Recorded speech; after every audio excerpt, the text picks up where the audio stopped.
to think we will survive. It seems that we're lost here with no clear way out. If we were together, we'll swim through the drought. Disasters and fires we can't face alone. Remember that this is our home. When the storms of life drown you out, when your faith is low and you're full of doubt, see the children play, 'cause there is hope in us. When the winds of change will burn your fields and disasters sing, your life won't yield. Remember that there is hope in us.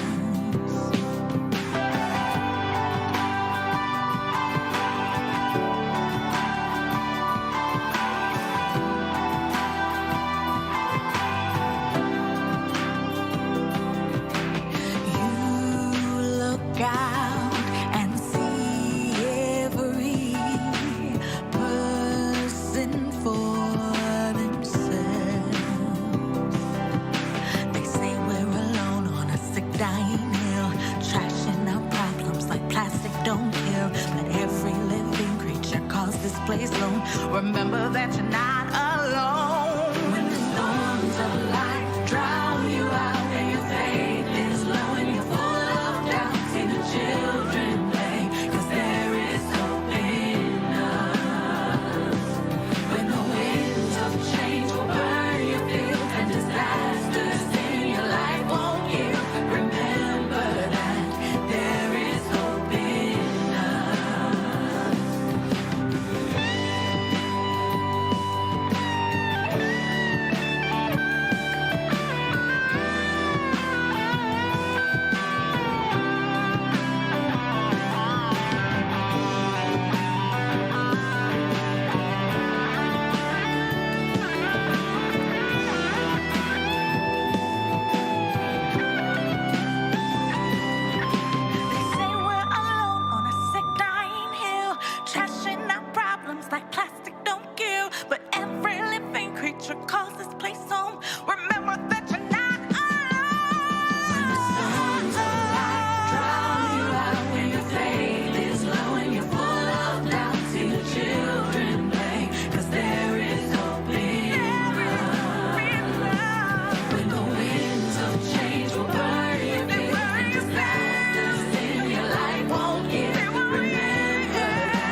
It includes at least 3 parts or roles.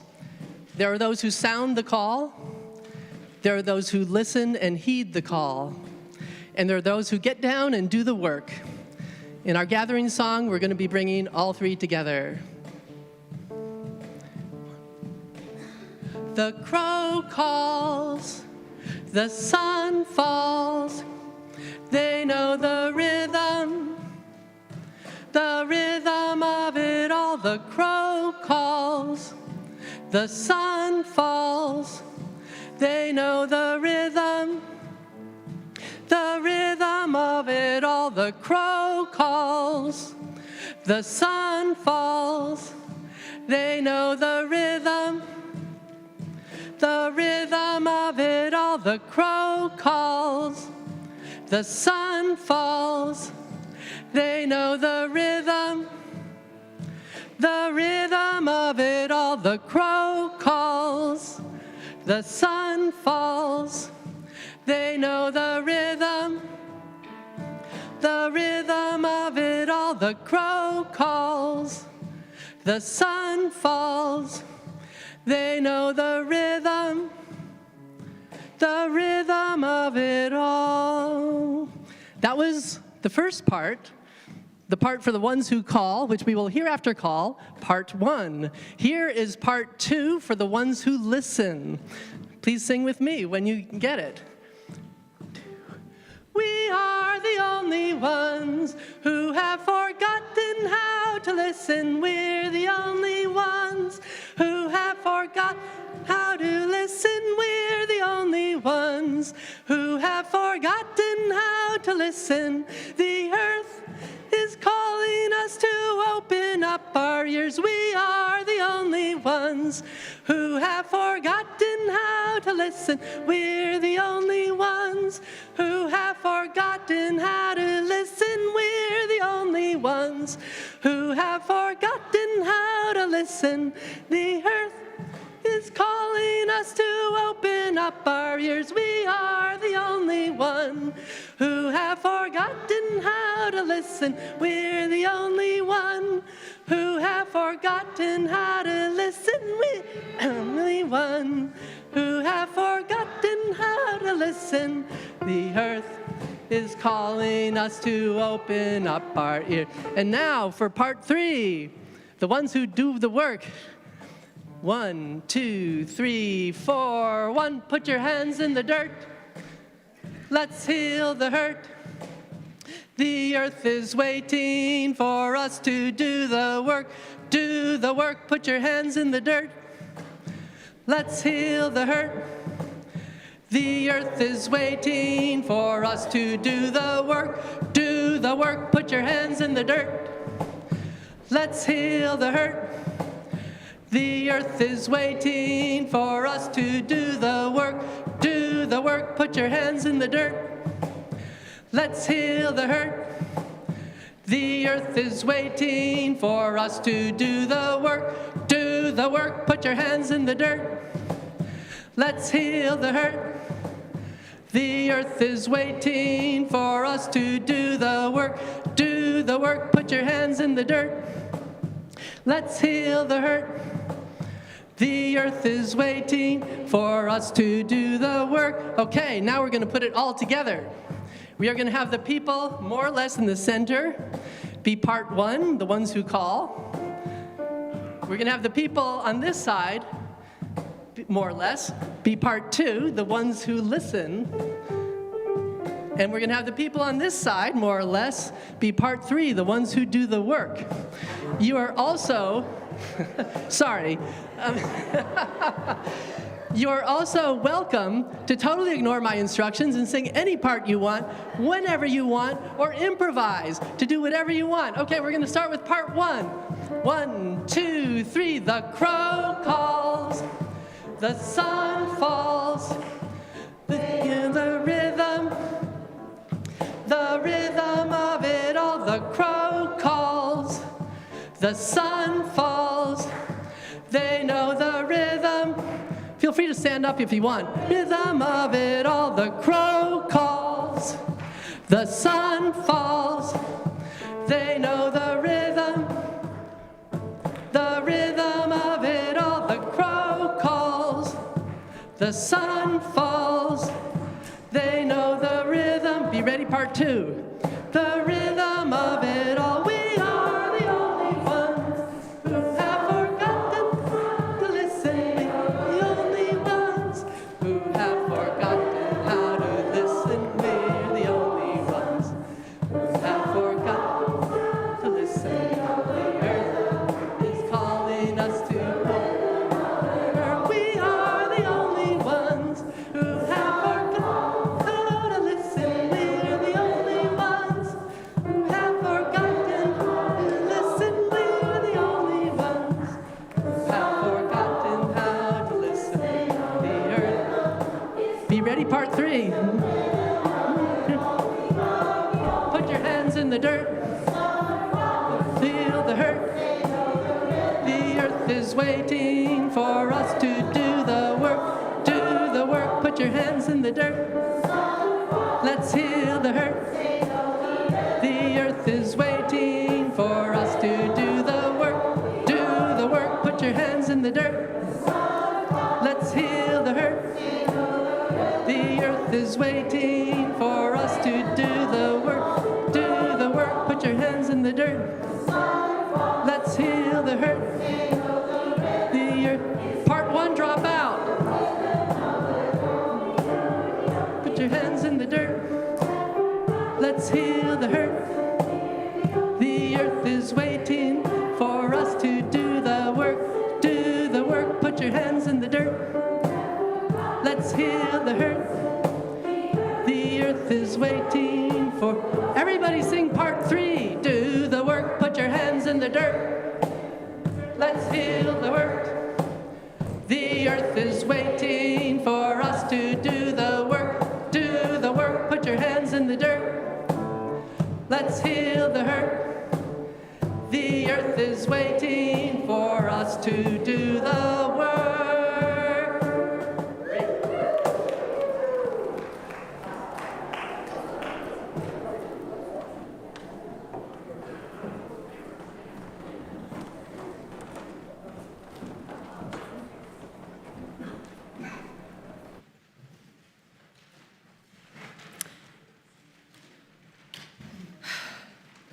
For millennia, the Western Abenaki people have called this land home.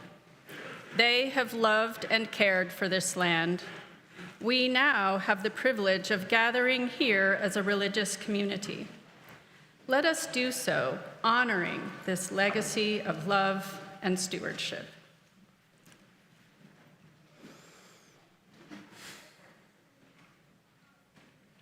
Good morning. I am Margot Prendergast, your worship associate for this morning. My pronouns are she, her. Welcome to the Climate Justice Revival worship service for all ages. We are so glad we have entered and come into this place of rejoicing. This morning, we are doing things a little differently. We are joining congregations all over the country for a time of renewal and recommitment at the intersection of the climate crisis and the deep justice commitments of our congregation. Together, we can move past systems and cultures of extraction to usher in a new era with love and justice at the center.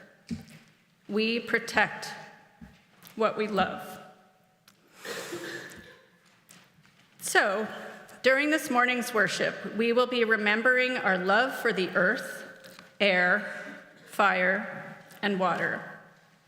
We will be tapping into our love for people, especially those first and most impacted by climate disruption. We will be celebrating all of creation and recommitting our care and protection. Let's begin with breath and air. I invite you to just notice your breathing, however easy or labored it might be.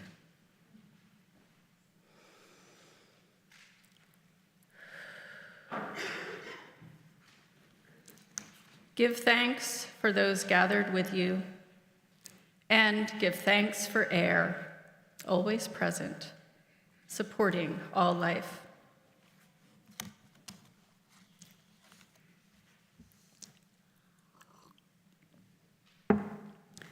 On behalf of the entire worship team, I am delighted to welcome all of you to the Unitarian Church of Montpelier, those of you here in the sanctuary, and those of you watching on the live stream.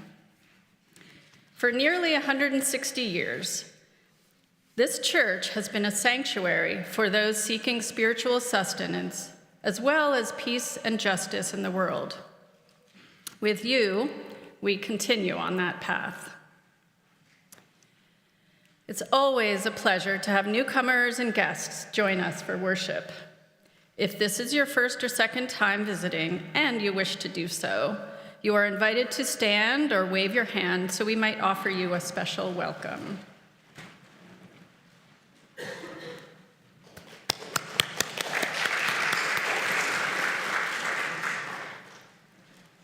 Thank you.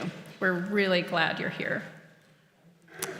Newcomers are invited to fill out our welcome form available at the hospitality table in the vestry during coffee hour. Now, we can all join in the welcoming by taking a few moments to turn to your neighbor in the pews and share a few words of greeting.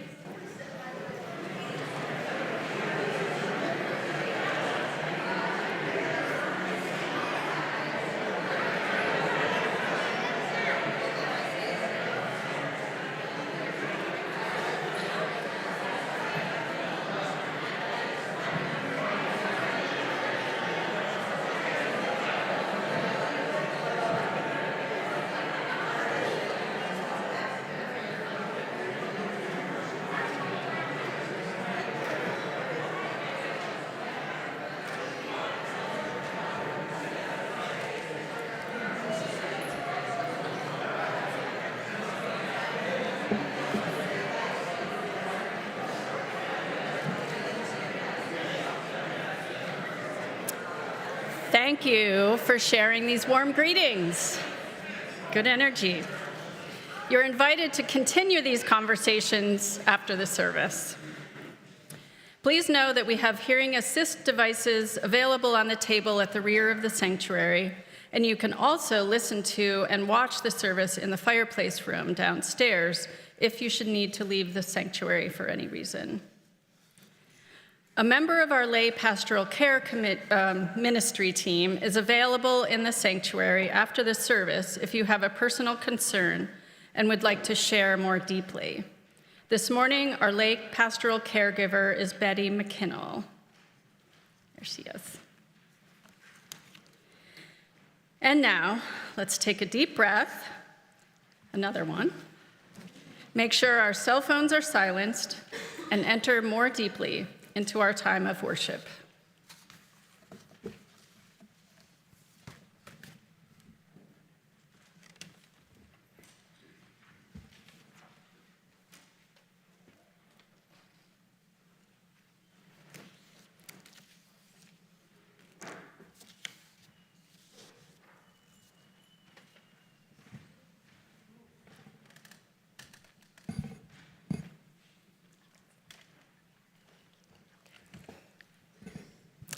Throughout religious history, revivals have marked periods of resurgence in people's commitment to their faith traditions.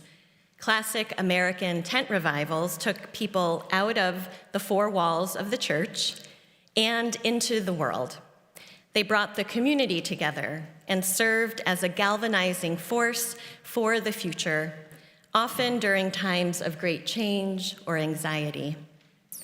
In the midst of overlapping climate crises, ones that we have seen unfold in our country just this past week, and mounting social injustice, we are in a time of great change and profound anxiety. Taking a note from those who have gone before us, the UUA Climate Justice Revival is meant to be a time to come together and to recommit. So, as we come into worship, we light the chalice with words by the Reverend Megan Foley, Deputy Director for Congregational Life at our Unitarian Universalist Association, read by Clara White and Waylon Spring.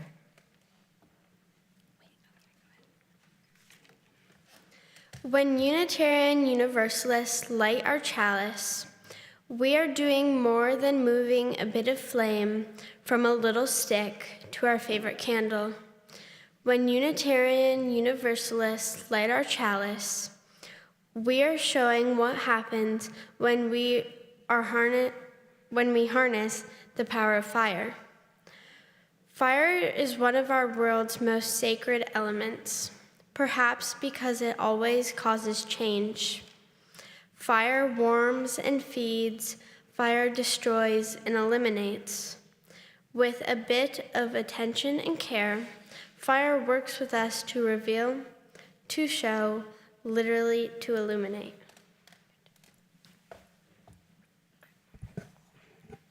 Fire helps us to see and survive. And so fire is an especially sacred symbol today at our Climate Justice Revival, because we are in need of change.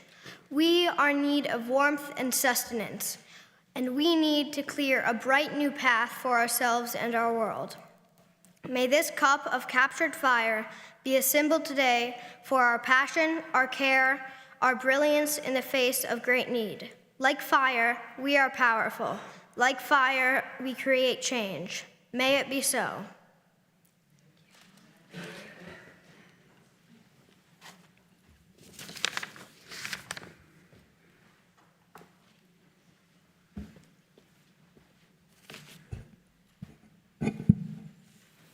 Good morning, everyone. Good morning. So I have a question for all the children and youth in the room. Raise your hand if you have ever had a problem. I see some hands creeping. Oh, okay, great. Now leave those hands raised. Hi, there you go, wonderful. And now for everyone else. Raise your hand if you've had a problem. Oh, wow. Okay, that's a lot of hands. Thank you. Okay, everyone can put your hands down. Thank you so much. All right, so here's the thing. Problems, as much as we may not want them, are a part of the human experience. And we can see that by all the hands that were raised in here. And in fact, many spiritual traditions would say that they are absolutely necessary for our growth and for our evolution as human beings. And so today, we are going to listen to a book about problems, read to us by UUA President, Reverend Dr. Sophia Betancourt. And in it, we will hear about a really, really, really big problem and the special thing that is hidden inside. Okay, so let's turn our attention upward and listen in.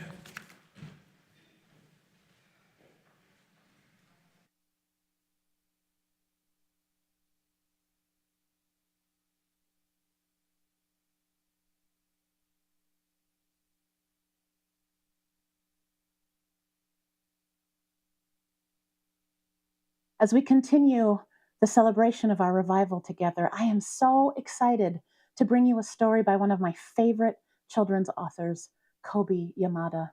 The images are by May Bisum. This story is called, What Do You Do with a Problem? I don't know how it happened, but one day I had a problem. I didn't want it. I didn't ask for it. I really didn't like having a problem, but it was here. It was here.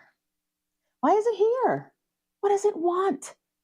What do you do with a problem? I thought. I wanted it to go away. I shooed it, I scowled at it, I tried ignoring it, but nothing worked.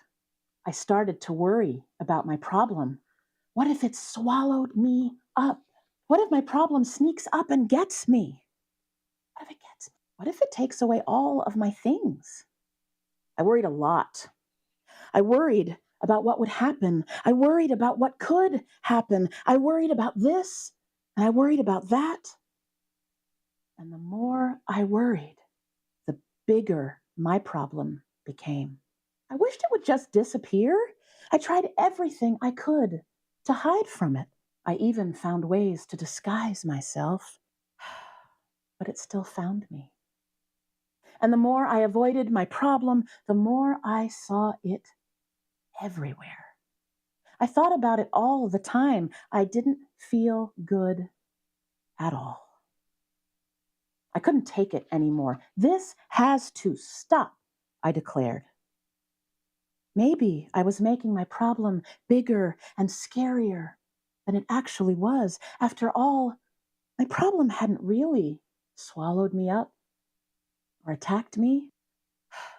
I realized that I had to face it. So even though I didn't want to, I really didn't want to, even though I was really afraid, I got ready and I tackled my problem. When I got face to face with it, I discovered something. My problem wasn't what I thought it was, and I discovered that it had something beautiful inside. My problem held an opportunity. It was an opportunity for me to learn and grow, to be brave, to do something. It showed me that it was important to look closely because some opportunities only come once. So now I see problems differently. I'm not afraid of them anymore because I know their secret. Every problem has an opportunity for something good. You just have to look for it. And that, my loves, is the end of our story.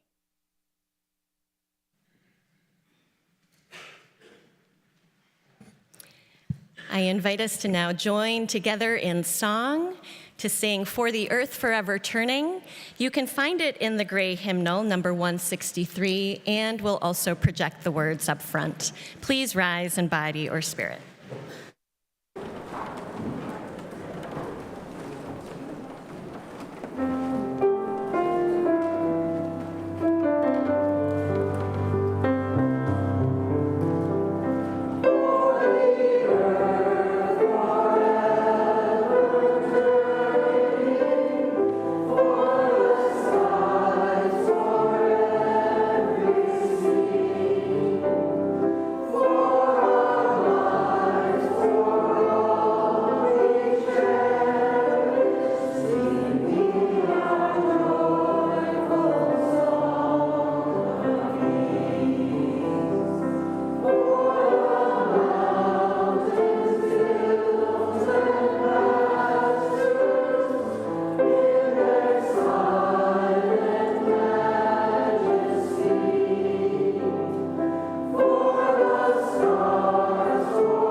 It is a joy to be part of such an engaged community.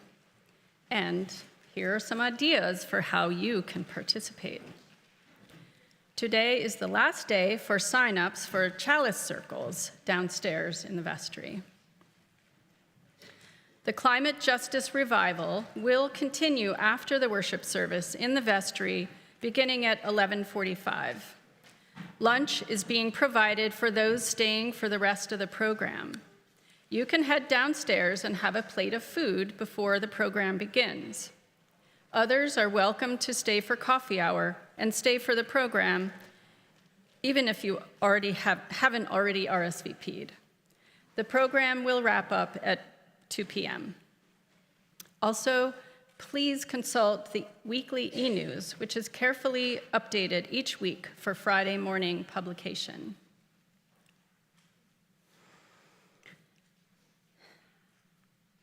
Generosity is both a spiritual practice and a practice that is central to the well-being of our church community. It is a blessing and a privilege of our free church tradition to support the shared values of this congregation with the generosity of our collective financial resources. Through the UCM Community Pouch Program, we share part of our collection with an important church fund or a community organization aligned with our values. Today's Community Pouch recipient is the UUA Disaster Relief Fund. Disasters impact our congregations and their communities with increasing rapidity. The destruction of Hurricane Helene this past week is the latest example here in the United States.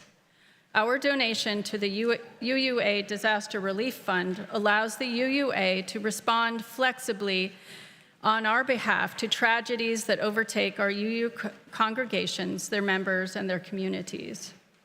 The Unitarian Church of Montpelier was fortunate to receive a $50,000 grant after the 2023 flood to assist in our recovery. In the wake of Hurricane Helene, relief funds are again urgently needed. 100% of cash, as well as checks and online offerings designated for the community pouch, donated today, will go to the UUA Disaster Relief Fund. We are so grateful to each and every one of you for your generosity in its many forms. Your offering will now be gratefully received.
As we move into this time of prayer, I wanted to share a brief update and thank you to all of you who responded to the emergency appeal for donations to keep some of our neighbors sheltered.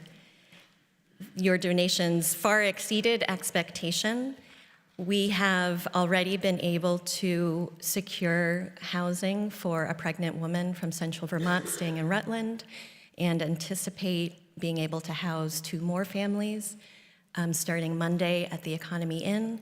And we are staying alert to other needs as they arise, and they are many.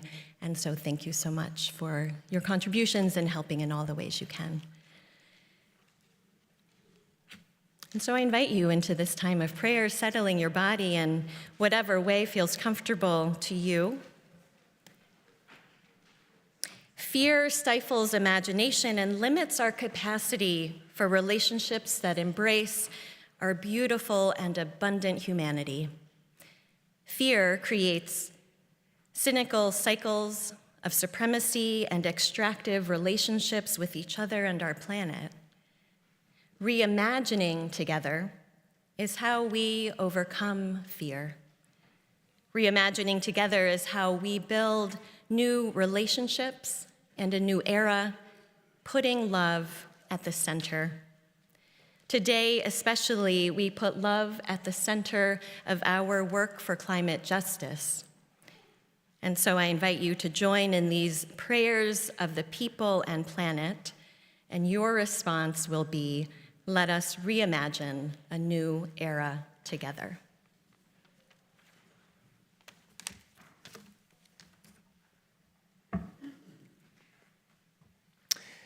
Beginning right here in our congregation, we pray for ourselves, that we open our hearts to be companions, caring for a hurting world, and committing to curate a world of flourishing.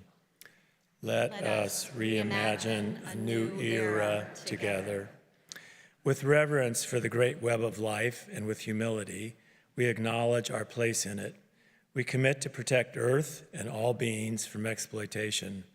So we pray for land, ecosystems, all species, the entire natural world. Let us reimagine a new era together.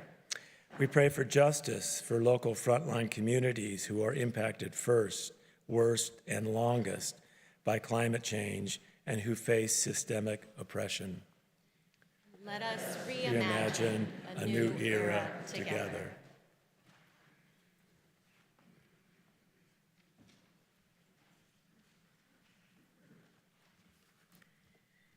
In our reimagining, we gain the capacity to recommit to communities of mutual support, which are the building blocks of the ecosystem of mutual survival. Let us reimagine a new era together. We look towards each other, people of faith, good conscience, and spirit, leaning on one another and trusting in the hope we can create together. Let us reimagine a new era together. We make right the wrongs of the past, not by ignoring them, but by doing the difficult work of dismantling the oppressive systems and behaviors that feed our illusion of separation. May we live in a way that honors our interdependence and acts in accordance with our interconnection with all people and the planet. Let us reimagine a new era together.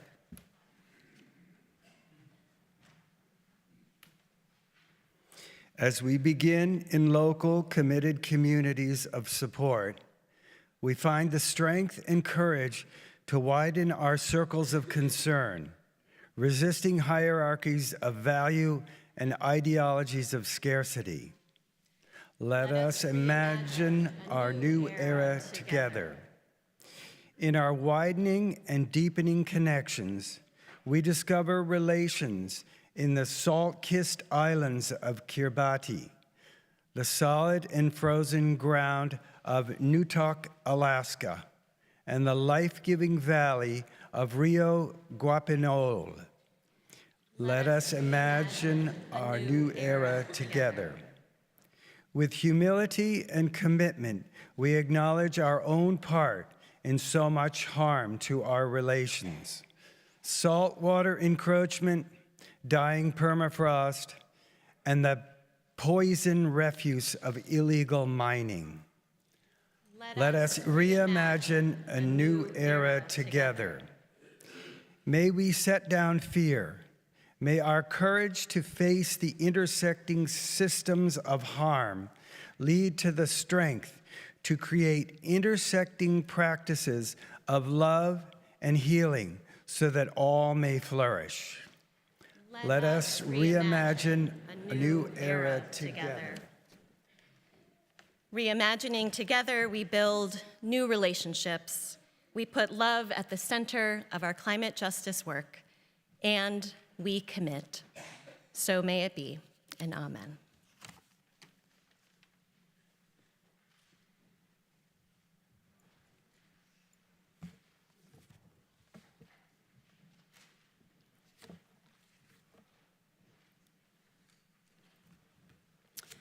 An anthem is a rousing or uplifting song identified with a particular group or cause. For this special denomination-wide climate justice revival, the planning team commissioned an anthem to celebrate not just today, but to carry forward in years to come, identifying our work for climate justice. The talented musicians Leah Morris and Adam Pod have gifted us with the song entitled Part of It. It calls us to choose survival and make an art of it, poetic ways of stating that we are committed to working for a flourishing world. Because our care of the planet and all its creatures is an existential task, the lyrics reflect a sense of urgency as well as passion, dedication, and joy in the work. The song also calls us to curiosity, humility, creativity, and grace. The work does not fall on one person's shoulders alone. Contributions individuals make are part of the solution. We must ground our solutions in community care with love at the center. Let's reimagine together. You will be invited to join in singing the chorus. We will practice now together once with Danya leading. Hello. Took a new cough drop just before this, so I should be okay. So the words are very easy. We are a part. We're a part of it. We are a spark. We're a spark of it. Can you just give me a C? So this is how it goes. I'll sing it once, then you sing it back. We are a part. We're a part of it. So why don't you try that? 1, 2. We are a part. We're a part of it. And the next one sounds exactly the same. We are a spark. We're a spark of it. So now you do it.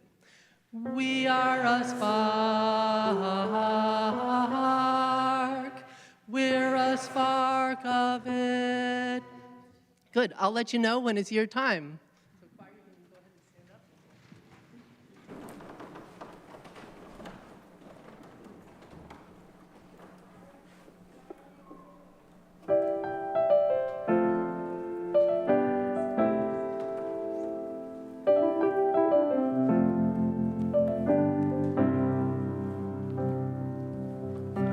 There's an eternal sacred circle we are part.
see our only God live.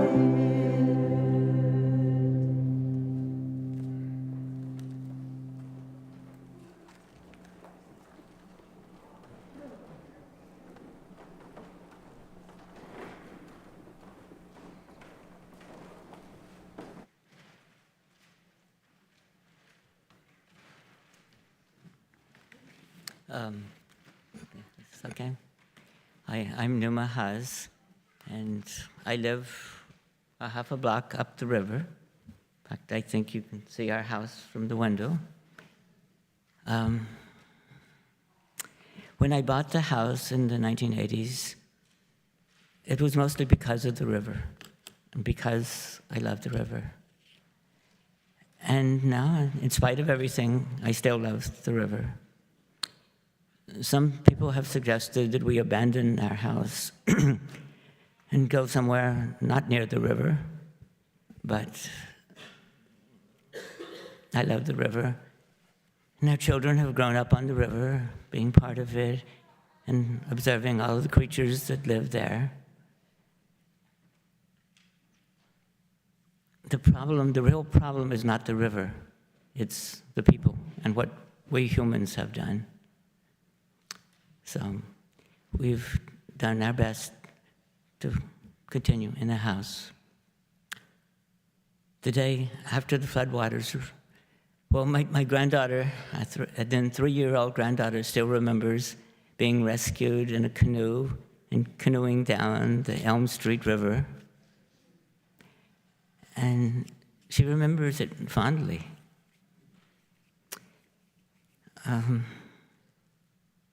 And then the next morning, I was overwhelmed and just went back to bed and pulled the covers over my head and thought maybe it was all a bad dream. And then in a little while, I heard a voice downstairs, Numa. It was a friend who had come to help us try to recover from the flood and clean the house. And then within an hour, there were 6 volunteers that had come to help tear out the sheetrock that was destroyed and the insulation and throw out everything that the flood had messed up.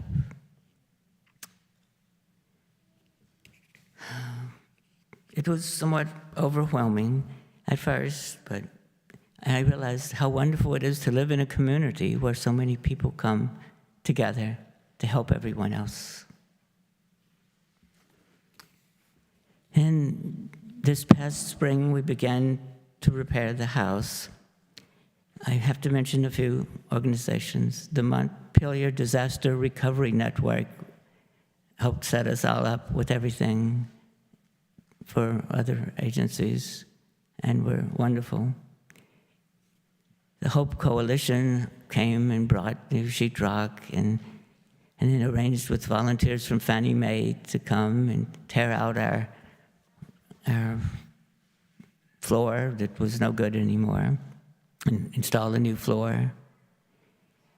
And then especially the Mennonite Disaster Service. I had not known anything about the Mennonites before, but it was a wonderful organization, and they came, and there was a coordinator who stayed coordinating things for several months. And every week, there would be a new group of Mennonites that came to volunteer to do most of the work. Some of them were people who looked and dressed like the Amish in their long skirts and doing incredible work. And some of them were young people, high school students, and others that you wouldn't have known they were Mennonites. They looked and dressed just like us and drove cars and had cell phones. And the others, most of the others, drove horse and buggies. And it was very interesting to see all these people that would dedicate a week out of their lives to go around the country helping people recover from some disaster. And thanks to all of these people that have helped and all of these organizations, now our house is more livable. And I will say, as of day before yesterday, we finished installing a kitchen sink and refrigerator and stove, and now we have a workable kitchen. So I would thank everyone who has helped so much. It's good to be part of such a wonderful community. Thank you.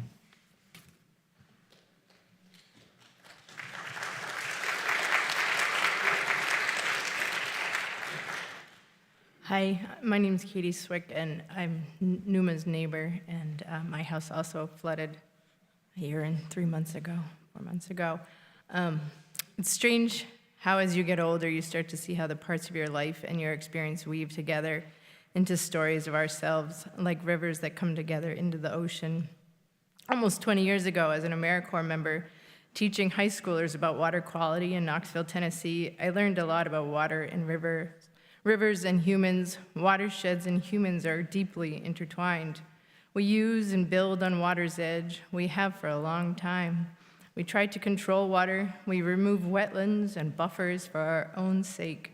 We try to ignore water, yet we need water. Many of us love water too.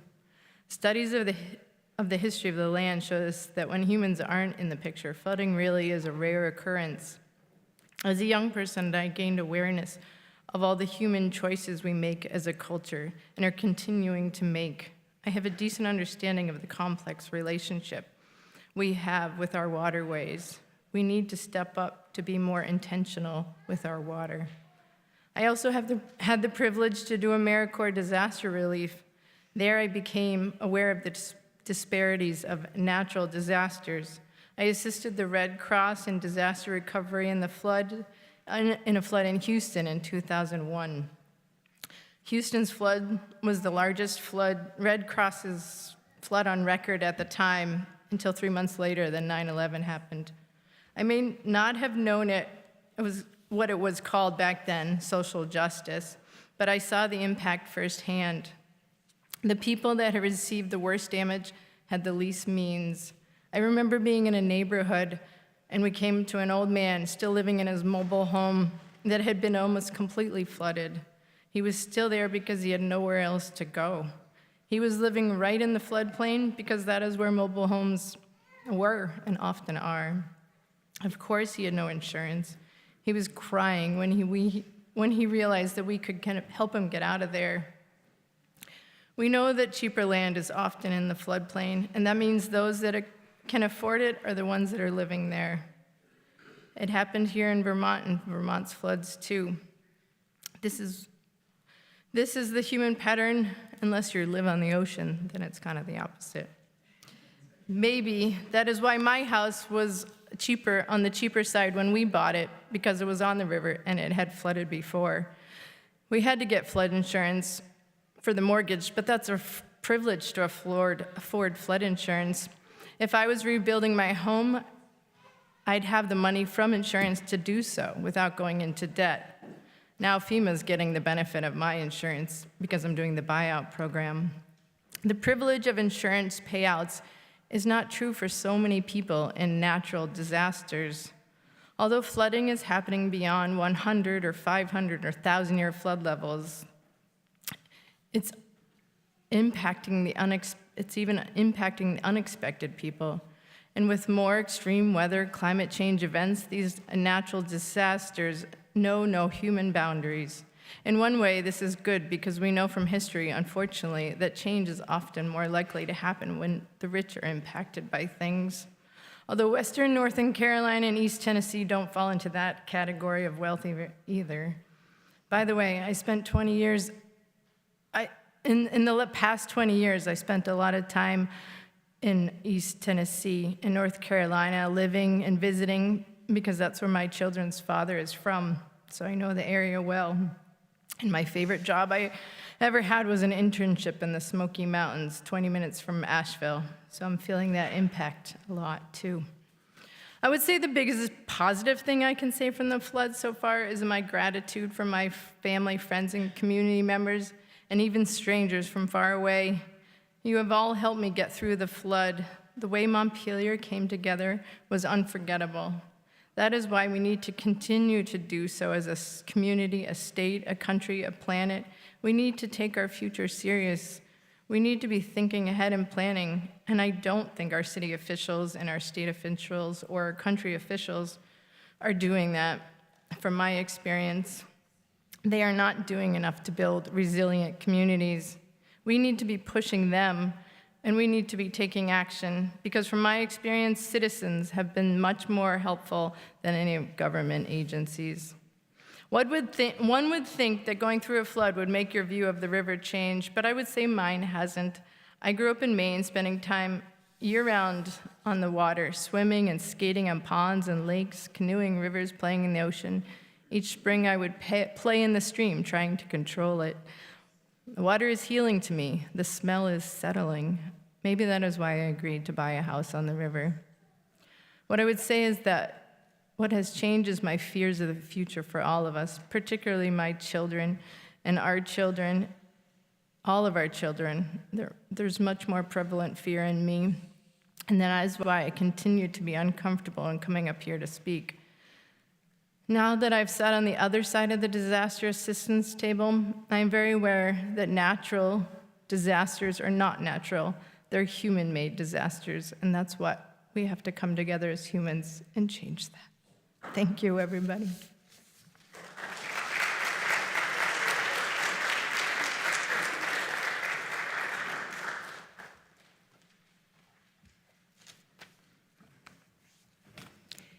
Thank you, Numa and Katie, for sharing with us this morning. Numa and Katie's reflections bring home how closely we are feeling the effects of climate change and the extreme weather events these changes are bringing about. And the responses and solutions available to us are also close to home.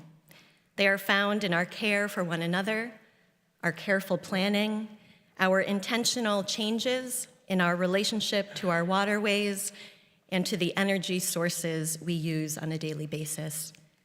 All of these responses and solutions, everything we do to untangle and confront the problems before us, are as connected as we are to one another. Problems don't exist in isolation. Addressing one injustice can have an impact on another injustice. One solution, if done thoughtfully, can lead to more solutions. In this interconnected web of solutions, we can each play a part, each one of us, from the young ones in the room to the elders. We are all part of bringing about more climate justice so that we can all thrive.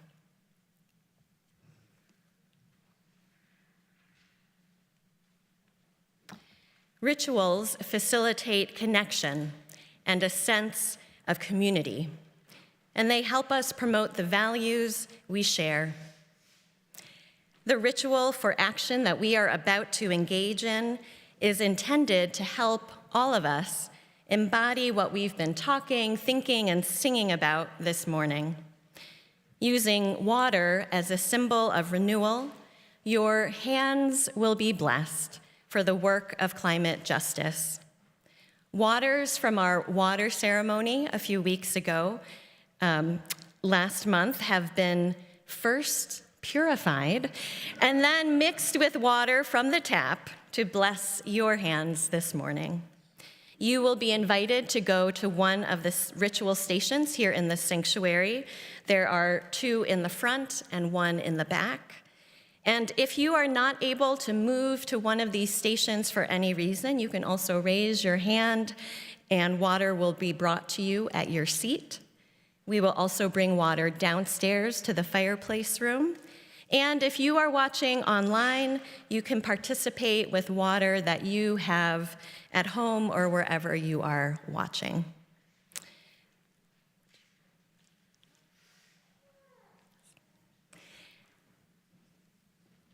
And so if you are ready to take action, you're invited now to come forward or go to the rear to one of the stations to have water poured on your hands for a blessing with these words: "Friend, you are commissioned for the work of climate justice. I bless your hands with water." Please come forward.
I invite you to raise your hands.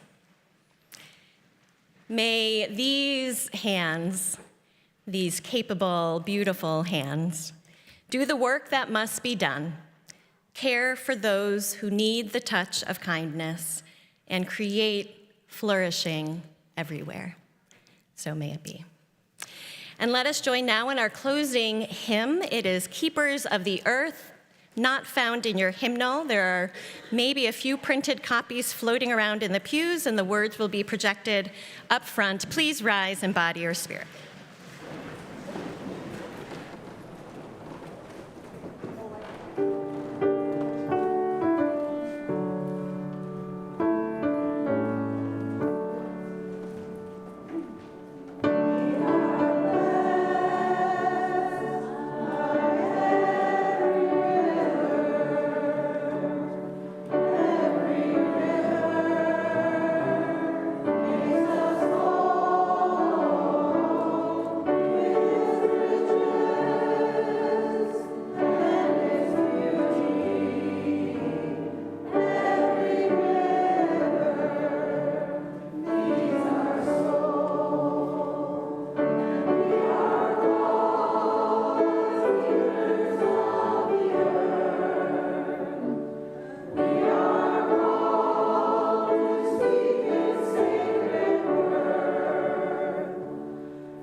As we draw our service to a close, we extinguish the chalice and carry within each of us its healing flame, the warmth of community, and the spark of hope into the days and weeks ahead. Please join us now in our unison mission statement. We welcome all as we build a loving community to nurture each person's spiritual journey, serve human need, and protect the earth, Our home. We close our service with these words by the Reverend Peggy Clark. Knowing how quickly the flame of truth may be extinguished, how easily the chalice of fellowship broken, let us be vigilant in faith, keep peace in our hearts, and make care for one another the watchword of our lives together, so that our light goes out everywhere, healing and hope are needed. Let us go in peace to love and serve this world and one another. And we conclude our service with a special postlude.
These green hills and silver waters are my home. They belong to me, and for all our sons and daughters, may they be strong and forever free. Let us live to protect her beauty and look with pride on her golden dome. They say home is where the heart is. These big mountains are my home. These green mountains are my home. Let us live to protect her beauty and look with pride on her golden dome. As a home is where the heart is. These green mountains are my home. These green mountains are my home.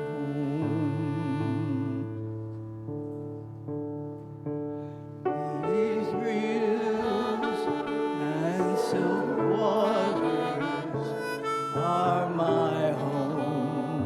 They belong to me, and for all our sons and daughters, may they be strong and forever free.